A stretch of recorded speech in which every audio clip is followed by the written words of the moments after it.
Jagdeep sir, MNREGA बंद कर दिया जाएगा, पैसा काट दिया जाएगा, कम कर दिया जाएगा, अलॉटमेंट घटा दी जाएगी, सीनियर सिटीजन्स का जो छूट मिलती थी रेलवे की तमाम यात्राओं में उसको बंद कर दिया जाएगा, नागरिकों से संबंधित सारे स्कीम्स जो है कट कर दिए जाएंगे या बंद कर दिए जाएंगे, लेकिन अपना वेतन अपना भत्ता जब चाहिए तब बढ़ा लेंगे। और आखिर ये कैसे? और दूसरा ये कि इसमें सबसे बड़ा जो सवाल है वो कि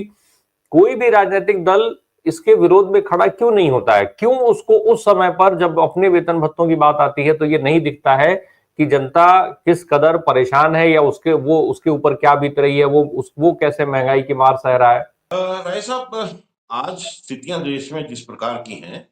उसमें आप ये कह सकते हैं कि जो विपक्षी दल हैं आज राजनीति में, वो एक तरह से अपने आदर्श और वो सिद्धांत उनको इतना कमजोर कर चुके हैं, तभी आज की सत्ता अपने तरीके से इस देश की राजनीति को केंद्रित करके अपने नियंत्रण में किए हुए। अगर ये एक निर्णय उसी सभा में, उसी सदन में लिया जाता, और जिस प्रकार से प्रोफेसर साहब ने कहा है कि क्यों नहीं नेता प्रतिपक्ष ने ये इतना बड़ा एक निर्णय वहां लिया या उसको बताया, और उसका जो मैसेज है, उसका जो संदेश है पूरे देश में जाएगा। मैं पहले भी आपके एक शो में कह चुका हूं कि जो नेतृत्व है वो एक दृष्टिकोण देता है। देश को एक नए दृष्टिकोण की आवश्यकता है, और अगर विपक्षी दल आज वो दृष्टिकोण नहीं देश के सामने रख पा रहा, तो ये उनकी सबसे बड़ी कमी है, जिसकी वजह से वो सत्ता से आज बाहर है। रही बात नीतियों की, तो जो नीतियां ये स्वीकार करते जा रहे हैं, उसमें सवाल विपक्ष पे भी उठ रहे हैं और उनके आदर्शों पे भी उठ रहे हैं, उनकी राजनीति पे भी। देश की राजनीति अगर वो कर रहे हैं तो वो आवाम के लिए राजनीति में है, वो खुद के लिए राजनीति में नहीं है। ये उनको बड़े स्पष्ट तौर पे इस चीज को इंगित करना चाहिए और इसको सामने लाना चाहिए, और इसलिए वो कटघरे में भी खड़े। प्रकाश साहब, ये जितनी भी परिस्थितियां हैं इस देश में, जो राजनीतिक परिस्थितियां हैं, वो नैतिकता के कमी की वजह से आज दिखाई दे रही। विपक्षी राजनीति में जो एक नैतिकता का बल था, आज वो इतना क्षीण हो चुका है कि इनको आज देश की जनता, उसकी जो हालत है वो दिखाई नहीं देती, और अपने ही इनके अपने भत्ते या अपनी सुविधाओं के प्रति इनका जो एक एक जो लालच है, लोभ है, वो इतना ज्यादा इनको कोई भी ऐसे प्रकार के निर्णय लेने को नहीं प्रेरित करता जो देश के लिए हितकारी हो। दूसरी बात ये है कि जिस तरह से ये चीजें बढ़ रही हैं, आप देख लीजिए कि आज भारत की राजनीति पूंजीपति प्रेरित है, और उसके लिए जो देश का जो संसाधन है, जिसमें जमीन और जिसमें मानव है ना,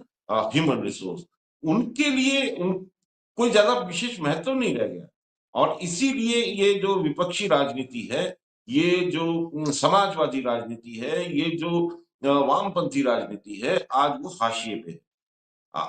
जरूरत इस बात की है कि ये अपने आदर्शों को, अपने सिद्धांतों को पुनर्निर्धारित करें, तब जाके इस देश की परिस्थिति में और जो सेवा करने की इनकी जो एक प्रतिज्ञा है, उसको कोई न्याय मिल पाएगा। मेरा ऐसा मानना है कि इन इन परिस्थितियों में इनको अपने आप को पुनर्निर्धारित करने की आवश्यकता है। जगदीप सर, ये जो अभी डॉक्टर संजय ने कहा भाई आप इसको सेवा की बात क्यों कर रहे हैं? भाई सेवा में तो तनख्वाह मिलती नहीं है, तो आप इसको सीधे सीधे नौकरी का दर्जा दीजिए, क्वालिफिकेशन पे आइए, और उसकी परीक्षाएं हो, उसका कुछ क्राइटेरिया तय हो, और फिर देश में जो सत्ता चलाने वाले लोग हों, जो हमारे जो पूरे देश की जनता का संवैधानिक हिसाब किताब में नियम कानून बनाते हैं, उनकी भलाई बुराई के बारे में सोचते हैं, उनका मानसिक स्तर पता तो रहे, हमें उनका एजेंडा पता तो रहे एटलीस्ट कि हाँ आप कितने काबिल हैं कि इस जगह पर बैठे हैं, कितने काबिल हाथों में देश की कमान दी जा रही है। राय साहब, राय साहब देखिए, जहां तक देश का सवाल है, ये सरोकार की राजनीति होनी चाहिए थी, और देश के आवाम से जो सरोकार इन नेताओं के होने चाहिए, वो सरोकार कहीं पीछे छूट गए हैं। आज जो परिस्थितियां हैं, जिस प्रकार से ये स्वयं केंद्रित हो रही हैं, उनकी वजह यही है कि वो जो आम आवाम से सरोकार होना है, वो राजनीति के केंद्र में नहीं रहा। अ, किसी भी प्रकार के जो भत्ते हैं, किसी भी प्रकार के जो लाभ हैं, राजनेता को अगर वो लाभ चाहिए, तो जिस तरह से आपने कहा कि ये तो फिर उसको एक तरह से घोषित कर दिया जाना चाहिए कि ये एक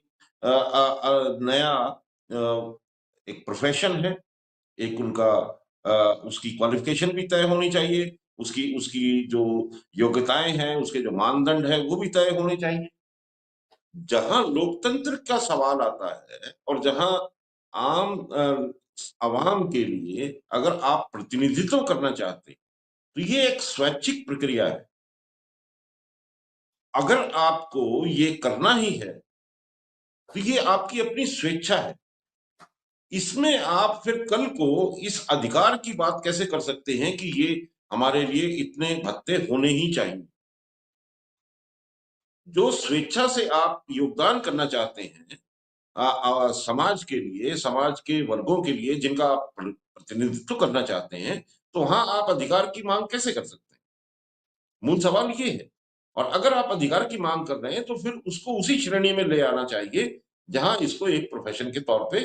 चिन्हित किया जाए और वर्गीकृत किया जाए। मेरा ये मानना है कि जो स्वेच्छा से एक प्रतिनिधित्व करने के लिए आगे आते हैं और जो सरोकार के लिए अपनी प्रतिबद्धता जाहिर करते हैं, वहां उनको अपने नैतिकता के आधार पे इस प्रकार के उदाहरण इस लोकतंत्र की प्रक्रिया में स्थापित करने होंगे और स्थापित करने भी चाहिए। जैसे प्रोफेसर साहब ने कहा, उदाहरण दिया और महात्मा गांधी ने ये एक इस प्रकार का उदाहरण स्थापित किया और उसी का ये एक परिणाम हुआ कि देश में वो नैतिक बल पैदा हुआ और इस प्रकार के जो एक सरकार थी, जो एक क्रूर शासक था, शासन व्यवस्था थी, उसके खिलाफ पूरा देश खड़ा हुआ और अपनी स्वतंत्रता को उसने हासिल किया। आज भी स्थितियाँ कोई ज़्यादा बेहतर नहीं है। इतना समय हो गया है और जो राजनीति के सिद्धांत और जो इनकी कल्पनाएँ हैं, अगर वो इसी प्रकार से बदलती रही, जैसे अब बदल रही हैं, तो आने वाले समय में जो आप कह रहे हैं और जिस प्रकार से आपने कल के ज़मीन अधिग्रहण बिना मुआवजे के होने वाली मध्य प्रदेश की खबर का ज़िक्र किया, कि तो लैंड पूलिंग एक्ट आने वाला है। ये एक प्रदेश में नहीं, ये पूरे देश में आने वाला है। बहुत सी ऐसी चीज़ें हैं, बहुत से ऐसे सुधार हैं। अभी आप देखिए कि श्रम के लिए, लेबर के लिए जिस तरह से एक एक प्रचार किया गया कि उसके घंटे बढ़ा दिए जाने चाहिए, वो 70 घंटे हो जाना चाहिए। तो ये आप तय मानिए कि बहुत से ऐसे अवधारणाएँ पैदा की जा रही हैं इस देश में कि प्रजा को अपने अधिकारों से वंचित होना सिखाया जा रहा है, अपने अधिकारों की माँग ना करना हो सिखाया जा रहा है और जो सत्ता पक्ष है, जो शासक वर्ग है, वो अपने लिए अधिकारों की नई परिभाषा कर